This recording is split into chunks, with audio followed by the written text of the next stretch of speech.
நமது தலைமுறையில் தேவனுடைய அழைப்பிற்கு இணங்கி அவருடைய சித்தத்தை செய்ய முன்வந்த ஒரு இளைஞனை தேவன் எவ்விதம் பயன்படுத்தினார் என்பதை ப்ரூஸ் ஒல்சன் வாழ்விலிருந்து நாம் கற்றுக்கொள்ள முடியும்.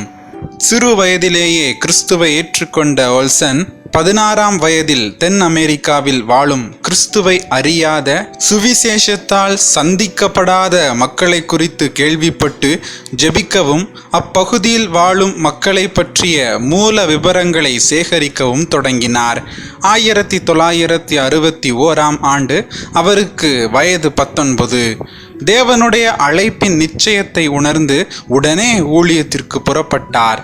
பெற்றோரின் எதிர்ப்பின் மத்தியில் கையிலிருந்த $70 பணத்துடன் வெனிசுலா என்ற நகரத்திற்கு புறப்பட்டார் ஒல்சன். எவ்வளவு தைரியம் இவருக்கு! வேகமாக கையில் இருந்த பணம் கரைய தேவனையே முற்றிலும் சார்ந்திருந்தார். தேவனுடைய வழி நடத்துதலின் பேரில் காரசால் நகரில் அந்நாட்டு சுகாதார அமைச்சரை சந்திக்க நேர்ந்தது. அவர் மூலம் தேவன் ஒல்சனுக்கு ஒரு வேலையை கொடுத்தார். அங்கிருக்கும் போது ஒல்சன் ஸ்பானிய மொழியை கற்று தேர்ந்தார். மோடிலோன் பழங்குடியினர் எவ்வித நாகரிகமும் அற்றவர்களாய், பிற மக்கள் அவர்களை சந்திக்க அனுமதிக்காதவர்களாய் வாழ்கின்றனர் என தெரிய வந்தார். அதனால் ஒல்சனுக்கு எப்பொழுதும் அவர்களின் நினைவே. அந்த நேரத்தில் அந்நியர் அனைவரும் உடனடியாக வெனிசுலா நாட்டை விட்டு வெளியேற உத்தரவு பிறப்பிக்கப்பட்டது. என்ன செய்வது என அறியாத ஒல்சன் விடுதி ஒன்றில் இர்வின் என்ற நபரை சந்தித்தார். அவர் அந்நாட்டு அதிபரின் அந்தரங்க செயலர். அவர் மூலம் தேவன் ஒல்சனுக்கு தென் அமெரிக்காவில் தங்கவும் பழங்குடி மக்கள் மத்தியில் ஊழியம் செய்யவும் உதவினார். சில நாட்களிலேயே தன்னுடைய மிஷனரி பயணத்தை தொடங்கிய ஒல்சனுக்கு உதவி செய்யவோ வழிகாட்டவோ யாரும் முன்வரவில்லை. மறுநாள் ஒரு வாலிபனின் உதவியோடு மோடிலோன் பழங்குடியினரை தேடி அடர்ந்த காடுகளுக்குள் பயணப்பட்டார் ஒல்சன். பல நாள் பயணத்திற்கு பின் மோடிலோன் பழங்குடியினர் வாழும் பாதை இது என கூறி காட்டினுள் ஓடி மறைந்து விட்டான் அந்த வழிகாட்டி. பாய்ந்து வந்த 6 அடி அம்பு ஒன்று அவரது தொடையை பதம் பார்த்தது.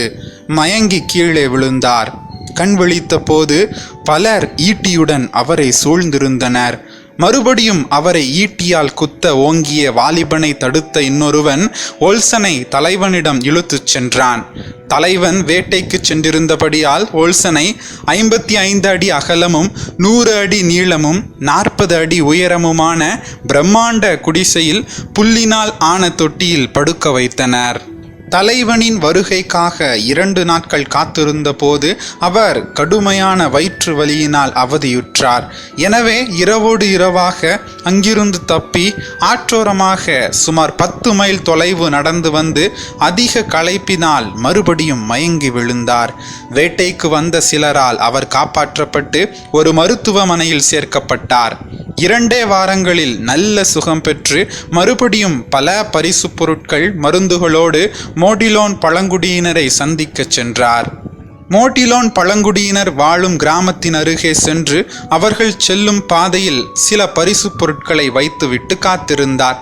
எப்படியாவது அவர்களது நல்மதிப்பை பெற வாஞ்சித்தார். சில நாட்கள் கழித்து அவர் வைத்த பரிசு பொருட்களுக்கு பதிலாக நீளமான துணி 2 துண்டுகளாக கிழிக்கப்பட்டும் யுகா என்று அவர்கள் உண்ணும் கிழங்கு ஒன்று 2ஆக வெட்டப்பட்டும் இருந்தது.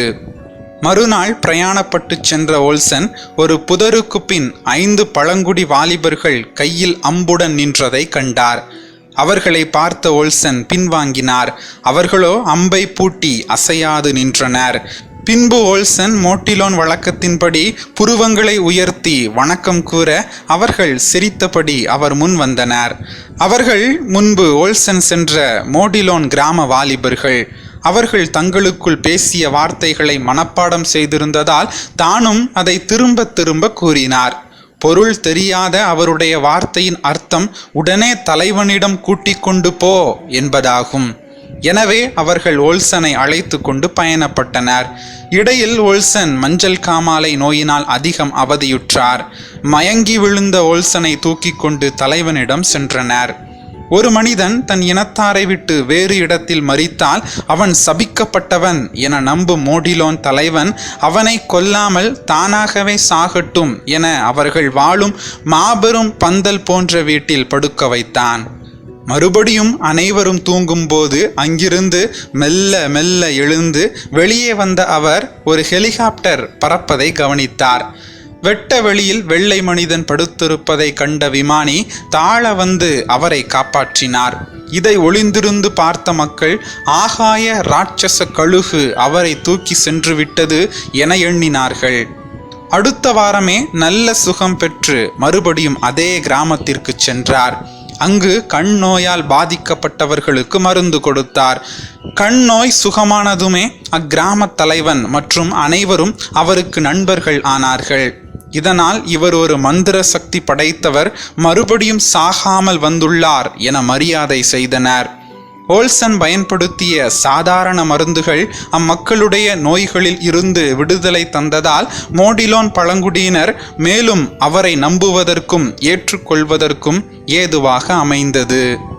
மோடிலோன் மக்கள் மகா பெரிய ஒரே குடிசையில் அனைத்து கிராம மக்களுடன் வசிப்பார்கள். குடிசையினுள் ஒவ்வொரு குடும்பத்திற்கும் தனித்தனி இடம் கொடுக்கப்பட்டு சிறு சிறு தடுப்புகளால் பிரிக்கப்பட்டிருக்கும்.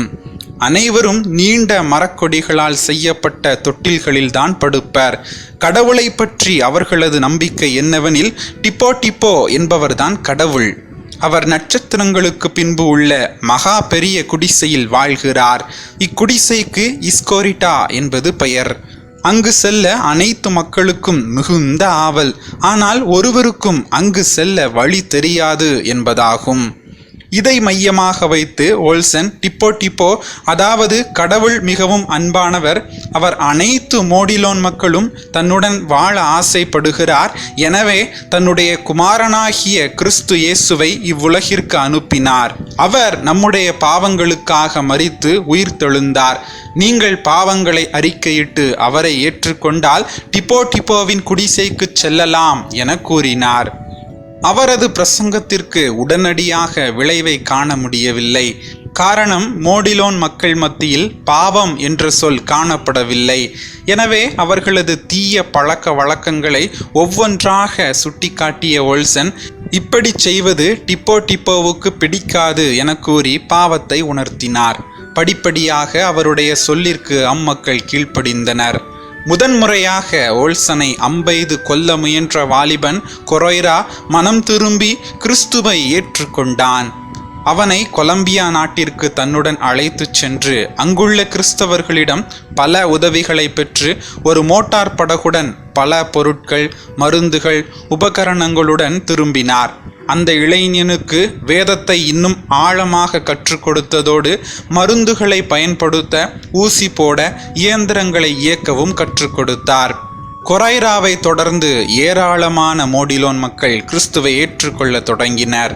ஓல்சனின் 28 ஆண்டு கால பணிகளின் மூலம் 10 இடங்களில் சுகாதார நிலையங்களும், 16 வேளாண்மை துறை மையங்களும், 8 இடங்களில் விளைபொருள் விற்பனை சந்தைகளும், 12 பள்ளிகளும், பல ஆலயங்களும் உருவாகின.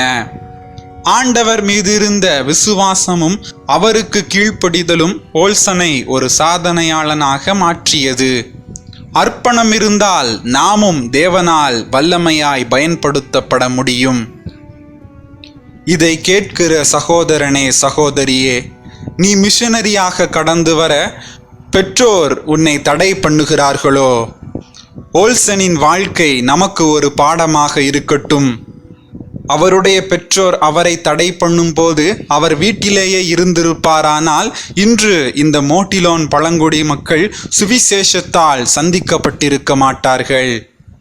உன் வசதி வாய்ப்புகளை விட்டு ஆண்டவர் காட்டும் இடத்திற்கு செல்ல நீ ஆயத்தமா? கிறிஸ்துவின் அன்பு உன்னை நெருக்கி ஏவவில்லையோ?